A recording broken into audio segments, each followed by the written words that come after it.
I'm here representing you guys from Canada, and we're here going to be meeting Anasuya. Hi everyone, I'm Anasuya and I come from Nepal. I am a permanent resident here in Canada. I came last year in July, and I used to be a nurse in my country, and now I'm a caregiver at senior residence home in Serbrook. I love to travel and learn about new cultures and learn new languages and meet new people. It would be interesting for you guys to know that I can speak 4 languages. Four languages? Yes. Oh my gosh. What languages? Oh, I know. The English. Yes. French? Not yet. Ooh, not French. English? I'll be learning that. Nepali is my mother tongue, and I can speak Korean. Korean? Does that mean you went to Korea? Yes, I did. And the Cool. 4th one is because we have a big influence of Bollywood industry. That's like a movie industry in India. So I can speak Hindi. So, where are you from? I was born in a rural part of Nepal, and my village name is Bihadi, and that lies in Parbat district, which is in western part of Nepal. Okay. And my parents plan to move to the city for my higher education and also for my brother and sister's better education. Where is Nepal? It lies in South Asia, Okay. and basically it's sandwiched between India and China. Oh, I like that. So you got China, you got India, and Yeah. Nepali is And the sandwich, Yeah. right in the middle. Yes. Oh, that's It's like a 65 times smaller than China. 65 times Yes. smaller. That's really Yes. And 22 times smaller than India. What is Nepal known for? Basically, Nepal is known for its natural beauty and also the diversity of the culture and kindness of the people. Also, 8 of the tallest mountains in the world. Like out of 10, 8 of them are in Nepal 8. that are higher than 8,000 meters. So So including the tallest mountains of the world, Mount Everest. what? Oh, this is exciting news, guys. She lives where Mount Everest is. So I have a question. Yes. You said that in Nepal there is Mount Everest, and Yes. Mount Everest is very tall, and I've seen pictures of it, and there's snow everywhere. Yes. What is the temperature like in Nepal? Like, is there a lot of snow everywhere? What is it like? It's like the weather of the Nepal, or let's say temperature of the Nepal, is mostly altitude dependent. So the more it goes like higher, the more it's colder. So And Nepal, because it's not all flat, and you have all those mountains, Yeah. it depends where you are on the mountain. Yes, exactly. The weather there is like hot. The plain region is known for the hot weather, and the middle hilly region is known for the kind of average temperature, and neither cold nor hot. And the Himalayan region is known for the coldest weather. So here in Canada, we have our own set of cultural values and our cultural rules. In our culture, we love playing hockey in the wintertime because we have all the snow and all the ice. And how is life in Nepal? Like, what does it look like with the culture? It depends on where you are.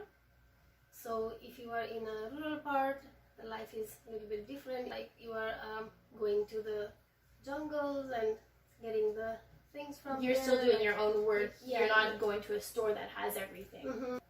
Mostly it's kind of influenced by the ethnic and religious values. So we kind of tend to have a life that is based on communal belief rather than individualistic kind of belief. Because I see here in Canada, it's like mostly it's a nuclear family concept prevails.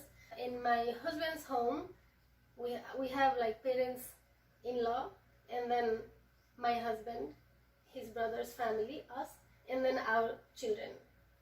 So it's like you could see So you have all those Yeah. different generations. yeah, like there is a 4th generation all together, like including me. We were 9 members in the family. We all come Whoa! together and How do you guys go to the washroom in the morning? My goodness gracious, I'd be banging on the door. Let me in! That's what happens. Basically, the kids, they'll be like, Uncle! Hurry up! I gotta go! Also, regarding the sports,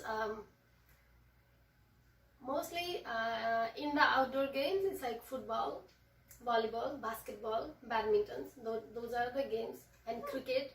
Now, football, do you mean football like American football or soccer? Soccer. Ah, so you guys call your soccer is football. Okay, what's football? I mean, it's funny though. It's funny. You being from North America, you like what's football, and us like you don't know football. Yeah, it's like everyone knows football. You kick it with your foot, with the ball and the foot, and you just no. See, and that's like the beauty of different culters because you mix together and you can learn from each other's culture, but there's also so many differences that you can have a big misunderstanding. Say, hey, you wanna go play some football? Yeah, sure, I'd love to go play some football. And it's like, oh, I didn't think it was this kind of football. Ah. It's like we don't have to accommodate according to the snow time like in Canada. Oh, and they're lucky they don't have to shovel. Oh, that's true. I had never have any experience of shoveling until I came here. Well, welcome to Canada where we have shovels and snow galore. Oh yeah, I have to be used to it. You come you go out in the morning and then all the stairs are full of snow and then you have to shovel and you're like, it's so cold, I can't be here. It's like, good morning. Yeah. You get to your car, your coffee's already frozen. You're like, well, I'm having a popsicle today. How would roles be divided in the family back in Nepal compared to here in Canada? Well, I have to be honest. We are trying to make it more like a gender-friendly role division. Yeah. However, we are still suffering from the stereotypical gender role division, and it depends on where we are from. Definitely, when I generalize, basically male goes out and kind of a breadwinner, let's say. Like females take the responsibility of the house in a normal meal. Yeah. What we have is like rice and you have your rice bowl. but like every individual has their own bowls and everything. Yeah. Main pots will be at the counter of the kitchen, right? And then you put it on the plate and then in different bowls like rice, and then in different bowl like there will be meat with the lentils and some vegetables. You're making me hungry. Here is like you put everything in the middle and then you take in the same plate everything. Yeah, which is a big difference between our cultures. Well, regarding the food, I have something to say which is different than Canada. Like our breakfast time would start at 7 o'clock. Breakfast for us is very lighter than how the Canadian breakfast is. It just acts as an appetizer before we start our main meal. Which would be lunch. But then the time would be at 9 o'clock. And then you go to office, you go to school. You have your main meal of the day at home and then you go to office. You have lunch time or at work or school. That would be like a midday meal for us. We give a different name. We call it kaza, which is like a snacks. Okay. Something like that. But then looking at the meal, it is not really a snack. It's a meal. It's a meal. It could be lunch or dinner here in Canada. But for us, it's a midday meal. And then for the supper, we have at 7 to 9. We try. Sometimes we don't always get there, but we try to have breakfast, lunch, and supper. Yeah. But for you guys, you have a snack in the morning, and then you have your 3 meals. So you have 4 times of eating per day. We spend too much time on cooking and eating and washing the dishes by hands.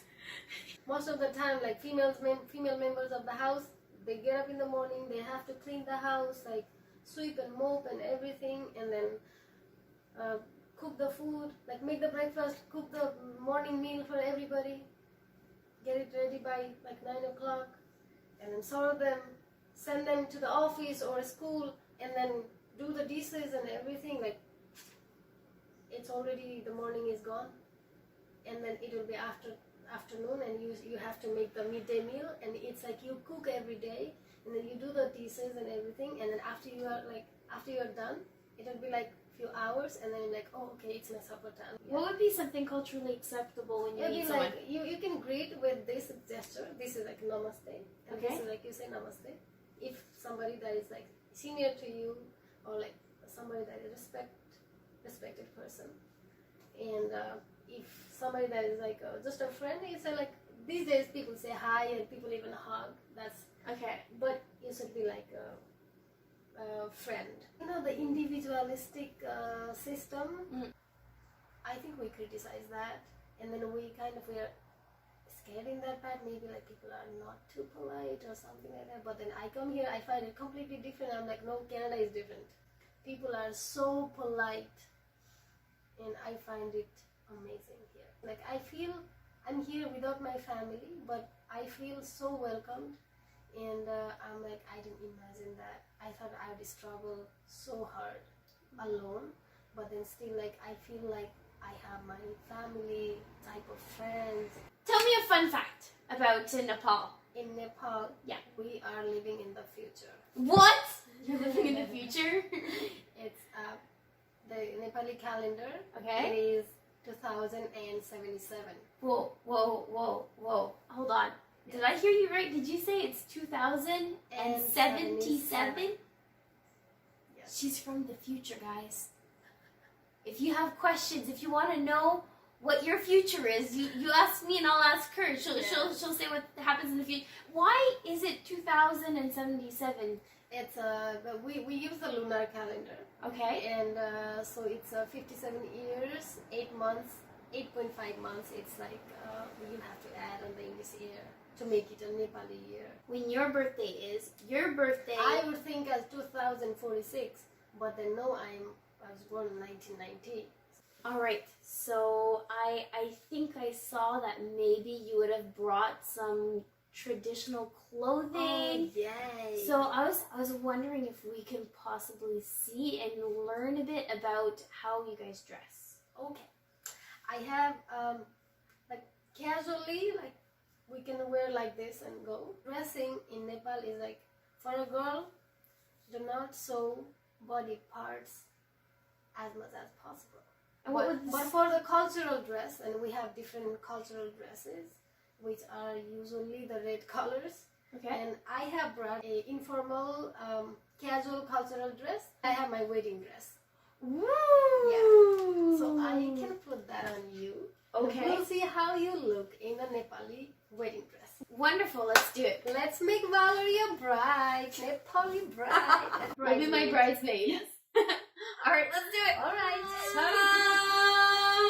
So this is a Casual cultural dress for it could be for a married woman or for like unmarried. Right now, you're dressed as if you're not married. Yes. And am I... Well, with my ring. Okay. Okay, so See with that? the ring you can see. And this would be just like a normal. It's a casual day. Casual day. You could wear this in a formal function, representing your family. A married woman would have... Usually would have like a this kind of how can I say, like a thin bracelets. Yeah. Red. Red. Why red? Mostly like red is considered the color of victory in Nepal. Okay. And also it's the national color. That's one sign. What's another sign that I'm married? Another sign, there would be one small, like a powder we'll put here. This one is kind of complementary to that. Okay. So you have the powder, the red powder in the also, hairline. And also this one. And then it the goes dot. like together. What is this called? It's called tika. Both of them are called tika. This is called sindur. Okay. And that's like a husband put it on at the time of being announced as a married couple. And the third would be like this kind of. It's a beaded necklace right here. Her wedding dress here is red. Yes. When we think wedding, we think big white dress. Now, why is all of the dresses red when you get married, or do you have white dresses? How does that work? Because for us, it's always a white dress. Yeah, it's so funny, like how the wedding here has like a white dress. For us, like if you think of wedding, then we think of red and sparkling red with like golden color and green color mixed. So wedding for us is like only red. This is called sari. Sari? Yeah. Okay. That's like a sari. And the top. And this is very long. It is wrapped around my neck, going down my shoulders, around my hip, around my back. It comes back in front. It folds over here, so it's still going, and then it tucks in over in the back. Yeah. Now, can you tell me about this necklace? This Oh. necklace here, Yeah, it's heavy. It's heavy because it's gold. It's gold. Yeah, that's actually my wedding necklace. And all our ornaments, most of them are made of gold. Okay, so Especially this would be made out of gold. This, yeah, and this, and like The we are missing the earrings. earring. If you have gold, it means you have the property. Whenever you are in trouble, you can sell and you can get the money. Like if you go to the rural part of Nepal, you can see like most of the girls will be in this kind of maybe different colors, but the similar design clothes. Nice. Yes. Well, thank you so much, Anna, for You're sharing a bit welcome. of your culture with us. And back home, felt like we traveled to Nepal a little bit, just a little bit. I'm so happy to like share my culture, like share Nepali culture here. Well, I in feel the Canada. pride. I feel the I pride. feel very happy to see you in this dress. Honestly, like, oh. Namaste.